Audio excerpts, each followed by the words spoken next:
Welcome to One Tired Teacher, episode 112, all about Makerspace materials in the classroom. So today we're talking about materials and how we can gather them and what we can use in order to get our makerspaces off the ground. Because I know that so many people get stuck in this area. They think, how am I going to get all these materials and supplies? What am I going to do? And we're going to talk about it a little bit today. Hope you stick around.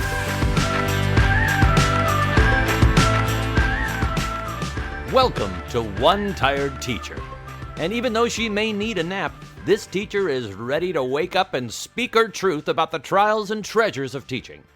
Here she is, wide awake. Wait, she's not asleep right now, is she? She is awake, right? Okay. From Trina Debery Teaching and Learning, your host, Trina Debery. Hey, so today we're talking about Makerspace. And yes, we have been talking about Makerspace for quite some time because I'm getting really super excited about what's coming up with Makerspace. One of the things that I do want to share with you right now is that I have a free masterclass called Every Classroom Needs a Makerspace, the 5 fundamental ways to getting one up and running. So I'm going to teach you how to get your makerspace up and running. And I'm excited to talk about this because I really believe every single classroom needs a makerspace. It is about time that we get something creative and exciting and collaborative and thought-provoking and all those magical things that we can see with kids and when they're learning, when they're really investigating and discovering and learning. And that's what I really think that Makerspace is really all about. And I truly believe that every classroom should have one.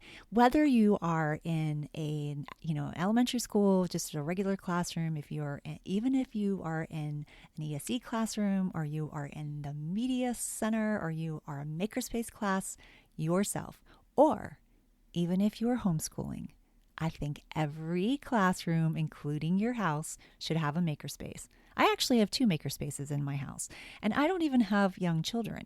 I have a 16-year-old and a 20-year-old who's about to be 21. Oh boy. I need another makerspace where I can build and create things so that I don't go out of my mind. But I do. I have 2 makerspaces in my house. I have one in my linen closet, and I've talked about that before. I talked about that last week on the podcast when I was talking about trying to find space for your makerspace. And so if you didn't hear that, check it out. I'll link to it in the show notes. And it was episode 111.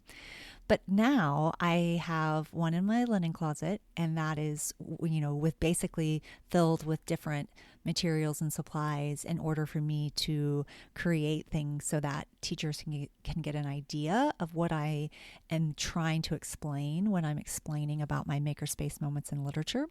And so I have some tools and supplies in there. I'm ready for any first, second, third, fourth grader that comes along. I'm going to say, hey, I have a makerspace. Actually, that sounds a little creepy, so I definitely won't do that. And then I have another makerspace in my garage. And that is where I truly love to spend time. Not necessarily in my garage, but I do love to spend time in my makerspace. And here I have different kinds of tools. I have saws, and I have different kinds of I can't even think of the word. Screwdrivers. I mean, my goodness, that's a simple one. Screwdrivers, a flathead or a Phillips head. And I have different tools that allow me, a Craig jig that allows me to make like connections of wood together. Just all these different things that I have because I love to build furniture. I built my desk. I built my daughter and her boyfriend are moving into their own apartment, and I built them a coffee table and 2 end tables, and they're really pretty. They actually turned out really good. You should check them out. They're on my Instagram, Trina Debery TNL. You should take a look and let me know what you think, because it was crazy. I was actually really I really love them. I am like, man, I really want these. This coffee table and these end tables, it's so pretty.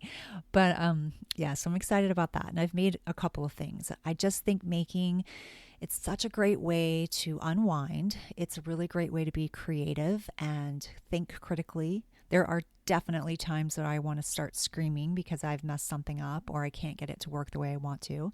So it's productive failure for sure. So anyway, so I think every space needs to have a makerspace, and I would love, love, love for you to join me in my free masterclass. You can get more information about this and reserve your seat so that you can be there and we can have this conversation and I can tell you how you can get your makerspace up and running. So come to TrinaDebery.teachingandlearning.com and then you'll see Makerspace Masterclass. So just click on that and it'll give you all the information you need to know to reserve your spot. I'm going to link to it in the show notes as well. I definitely got off on a little bit of a tangent there because I get super excited about this, and I'm excited to be able to bring this to you and to be able to help you further your growth in Makerspace because I'm excited about it. Now, one of the things that people think when they are thinking about creating a makerspace, one of the obstacles that gets in their way, and they think, no, I can't get through this, I'm not going to be able to do it. They often think to themselves, how am I going to gather all the materials? Like, I don't have all the materials, and they think they're going to have to spend a fortune. And I talk a lot about this in my new course, Mastering Makerspace, but I want to tell you a little bit today on the podcast because this is definitely a space or place where people get really tripped, like hung up. They think they can't do it. And there are ways for you to be able to gather the tools and materials that you need in your makerspace. Now, first of all, I did tell you last week that the space doesn't have to define your makerspace, and makerspace can be anything that you put out and allow your students to create and build. That's pretty much true with the materials as well. You don't have to have a bunch of fancy tools and technology. In fact, you can use recyclable materials. You can use recycled materials. You can use trash. I know that's crazy, isn't it? Like actually using trash, but trash makes the best building material. I mean, you've got water bottles and toilet paper tubes and paper towel tubes and popsicle sticks and all kinds of things. And if they are clean, which you definitely want to make sure they're clean, especially right now during this time in our world, then they can be used. And if you're doing a virtual makerspace or a virtual class where you're teaching the engineering design process, or you're wanting to do some more STEM activities, or you want to do a makerspace online, I have some ideas for that as well. But one of the things that makes this easier is allowing them to use different materials that they have in their house. That way, because they can actually have access to it. And sometimes having them think of what they need to use in order to create the model or develop the solution, that can be really powerful in itself. You never know what kids can do and what they can once their mind starts going and they think about what they could use as a solution. So, in my getting started with Makerspace Kit, which I will also link to in the show notes, you have access to a getting started materials list. So this is a really helpful place to get started, and that will just give you some basic ideas of what you might need, such as toothpicks and maybe marshmallows, popsicle sticks, newspaper, paper towel rolls, toilet paper rolls, cardboard. Like, those are just some things to get started, and those are not anything that has to be super expensive. And sometimes you can even get help from outside sources. It's just all about asking people for donations. So you got to be pretty planned ahead when you are asking people for things. So when you have come up with a layout of what you're going to do for a makerspace project or even a STEM unit, then you're going to want to think about the materials that you might possibly need, and you're going to ask for those in advance.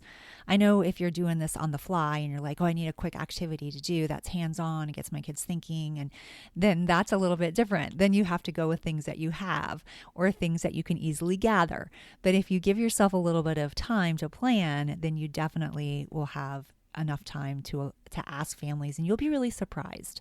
I have worked in a variety of different schools, some that have really high socioeconomics, and we have no problem getting materials. And I've also worked in one of our poorest schools in my district, and it was very difficult to get materials, but I still had lots of very giving families. There's always giving families. No matter where you are, no matter what the economy is, people want to be able to do what they can. And even if that means saving their toilet paper rolls, they're willing to do it and they want to do it. And all we have to do is explain what we're doing and why we need it and why it matters.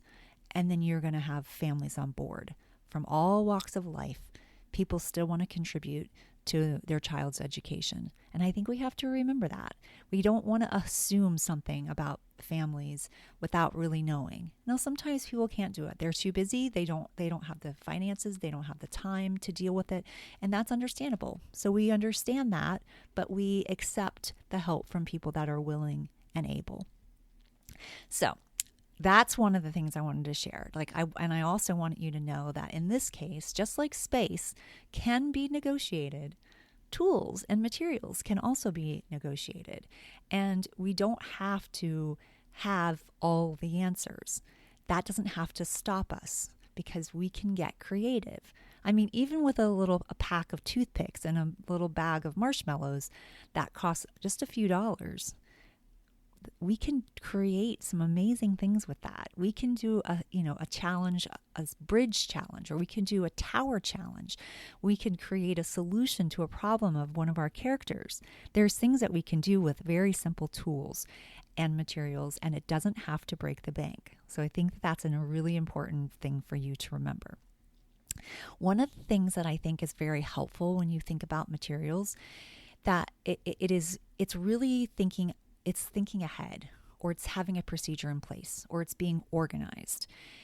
If you're organized, which I know is a hard one for me, but if you're organized, then you can contain some of these materials and have them on hand. I mean, think about your supply closet currently, your classroom closet. I'm thinking about my linen closet. It was already full of things that I didn't even think about using. And I mean, old sheets can easily be made into connectors. You can, cut them, rip them, tinier pieces, and then they have something that they can use as a connector. And so there's all kinds of, you got to put your MacGyver brain on, which is definitely aging me. That was a show about this guy who had this really creative mind, very brilliant. He could put together things in a moment's notice and find a solution. But that's what we want for our students as well. And if that's hard for us to do as teachers, then ask your students to do that too, because sometimes they will come up with things that you couldn't even imagine, which I think is really cool. 2 times in my career, I have had a chance to work with 2 specific times. I've had a chance to work with kids that struggle with behavior. And both times I brought a simple box to school, a simple cardboard box. I mean, how many of those do you get on Amazon? And I allowed them to create something with the box. And both times they completely blew me away. I didn't have very much to give them. I barely had any materials. I had a few arts and crafts supplies. And those boxes turned into the coolest things. One of them created a car. He made a car out of it. He cut the top of the lid and made the circles for the wheels. And he was all decked out. And we were able to talk about how far the car would be able to move as far as force and motion, because the wheels weren't actually circular. And so we had conversations about that, not to mention it helped him to calm down. And then I had another student, and he created a house, and he had specifically the box was a room, and he even made it like a flat screen TV on the wall, and he had a window, and it was really cool. And both of them used their imagination, and they used, creativity. And he and I had to talk, both of us had to talk about what we were going to do next, and we had to communicate. And so we worked on all these soft skills that really make such a difference that we sometimes neglect because we're so busy making sure that we cover all the standards. But when you think about it, we were working through the design process anyway. So we were working through standards. And at the same time, we were covering social and emotional skills as well, which is really important. And all I had was a simple cardboard box maybe some crayons and some markers and some glue and scissors and tape, all things that we have, that most of us have. And here's another clue or another trick when you're talking about materials. Sometimes when you think, how would I ever have enough popsicle sticks for someone to build something for, a school of 700 students, and they're all going to come through? That's something to keep in mind. You want to plan your challenges so that, like, if you need a heavy amount of resources, you're not doing it for every single grade level, for every single, day of the week, or you will run out. You want to focus on a grade level, maybe 1 or 2 for that week, and those are the ones that you need the materials for. In the meantime, your other grades are doing things with like Legos, or you're doing Ozbots, or you're doing coding, or you're doing something else in your makerspace or in your activities or in your day that doesn't require that heavy use of materials. So that is one way to manage your materials. But anyway, so you can focus in on 1 or 2 grade levels, and that will allow you to have all those things for kids. Again, asking for donations, that's a huge part of it. And you don't have to make, that's what I was going to say about the material. So the thing that you can do is you can actually make that part of like a constraint. Like, you're going to get this strip of tape, like maybe it's, like a size of a ruler. And you're like, I'm going to give you 12 inches of tape, and that's all you get. And so it's a constraint that you have to build it and create it with just this tape and this cardboard, and those are the only materials that you're going to get. So I think when you do it like that, now you've actually created like a little bit of a problem for the builder, and so they have to work around that, and they have to think critically about how they're going to manage their resources, which is a huge lesson for economy as well. So you've got a lot going on right there. So that's just some ideas about what you can do with materials. It doesn't have to be the thing that gets in your way. There's so many options.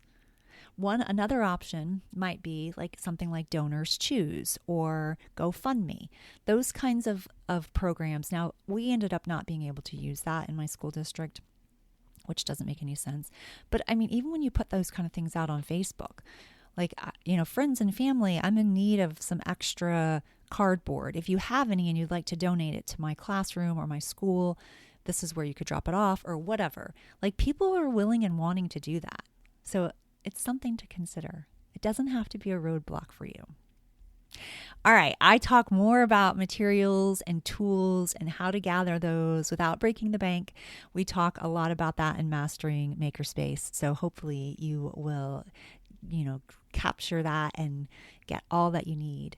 But for now, I don't want you to forget that I have a free Makerspace masterclass, and it's Every Classroom Needs a Makerspace, the 5 fundamentals to getting yours up and running. I hope you will join me. You can find that at TrinaDebery.teachingandlearning.com, Makerspace Masterclass. You will see it right at the top of the menu. So just click there and choose which time works best for you. And don't miss it, because it's going to go fast, and then you will have missed it, and then you will be really upset that you did. So I hope that you will join me. Until next time, this one tired teacher is ready for a long winter's nap. I will see you next week, same time, Monday, same place. Sweet dreams and sleep tight.